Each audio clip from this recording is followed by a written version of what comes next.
बिहार में उपचुनाव को लेकर सियासी सरगर्मियां तेज। चिराग पासवान की एंट्री से बदला चुनावी माहौल। क्या चिराग पासवान होंगे बीजेपी के गेम चेंजर?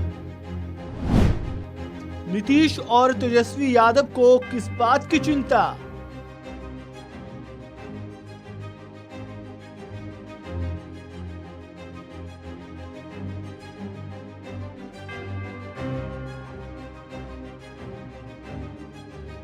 बिहार की राजनीति फिर से करवट बदलने लगी है।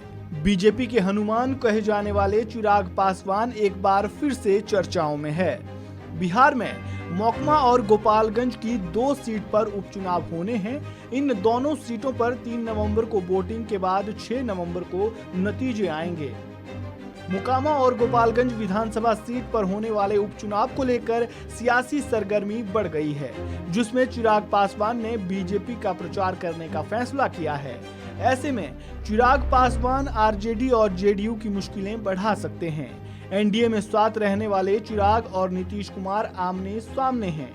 गठबंधन के समय भी दोनों नेता एक दूसरे को फूटी आंख नहीं सुहाते थे, लेकिन जैसे तैसे तब तो मैनेज कर लिया गया। लेकिन अब नीतीश कुमार के खिलाफ चिराग पासवान खुले तौर पर चुनावी मैदान में उतर गए हैं। नीतीश कुमार के खिलाफ चिराग पासवान ने 2020 में हुए विधानसभा चुनाव में ही मोर्चा खोल दिया था।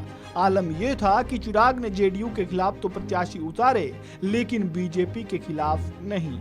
अब नीतीश कुमार बीजेपी से अलग हो चुके हैं। ऐसे में चिराग पासवान खुले तौर पर उनके खिलाफ मैदान में उतर गए हैं, जिसका फायदा बीजेपी को उपचुनाव में देखने को मिल सकता है। क्यों और कैसे, ये आगे जानते हैं। बिहार में होने वाले उपचुनाव में चिराग पासवान ने बीजेपी को समर्थन देने का ऐलान कर दिया है। इसके जरिए वो केंद्र की सत्ता में काबिज पार्टी के नजदीक आने की कोशिश कर रहे हैं। पत्रकारों से बात करते हुए चिराग ने ये भी कहा कि मोकामा और गोपालगंज में बीजेपी का आरजेडी से कड़ा मुकाबला है, इसीलिए मैं यहां भगवा पार्टी के उम्मीदवारों के लिए प्रचार करूंगा। वहीं बिहार बीजेपी प्रदेश अध्यक्ष संजय जायसवाल ने चिराग पासवान को एनडीए का सहयोगी बताया और कहा कि मोकामा और गोपालगंज विधानसभा क्षेत्रों में हो रहे उपचुनाव में उनकी पार्टी के उम्मीदवारों के लिए वे प्रचार करेंगे। उन्होंने जमुई से लोकसभा सदस्य पासवान के बारे में बताया था कि वे 31 अक्टूबर को मोकामा एवं 1 नवंबर को गोपालगंज में चुनाव प्रचार में भाग लेंगे।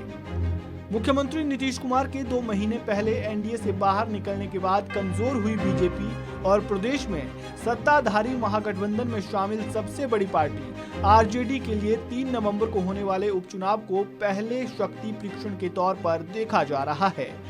ऐसे में उपचुनाव में जीत दर्ज करने के लिए वे एड़ी चोटी का जोर लगा रही हैं। बिहार में आरजेडी और जेडीयू के वोट प्रतिशत से पार पाना बीजेपी के लिए आसान नहीं है। ऐसे में बीजेपी को यहां जीत दिलाने के लिए हनुमान की तो जरूरत है ही, साथ ही बिहार के जातीय समीकरण का चक्रव्यूह तोड़ने के लिए अर्जुन जैसे योद्धा की भी जरूरत है। और ये दोनों खूबियां चिराग पासवान में मौजूदा समय में नजर आ रही है। ऐसा क्यों है, ये भी जान लेते हैं। बिहार की राजनीति में जातीय समीकरण जीत और हार का फैसला तय करता है। बिहार में आरजेडी और जेडीयू के वोट बैंक में 15% यादव, 11% कुर्मी कोरी निषाद कुशवाहा और 17% मुसलमान शामिल है। अगर इन्हें मिला दिया जाए तो उनका कुल वोट बैंक 43% हो जाता है। अब इस चक्रव्यूह को तोड़ने के लिए बीजेपी यूपी वाला फॉर्मूला अपनाने की कोशिश कर रही है। चिराग पासवान जिन वोटरों पर अपना दावा करते हैं, उनकी संख्या 5% के आसपास है। इसके अलावा 15% ऊंची जातियों, 26% अति पिछड़ा और 16% दलितों को मिला दिया जाए तो ये वोट बैंक 52% के आसपास हो जाता है, यानी महागठबंधन के वोट बैंक से करीब 10% ज्यादा। यूपी में बीजेपी इस तरह का प्रयोग कर चुकी है। अब देखना ये होगा कि ये प्रयोग बिहार में सफल हो पाता है या नहीं। फिलहाल इस खबर में इतना ही। ताजा अपडेट के लिए आप बने रहें वन इंडिया हिंदी के साथ।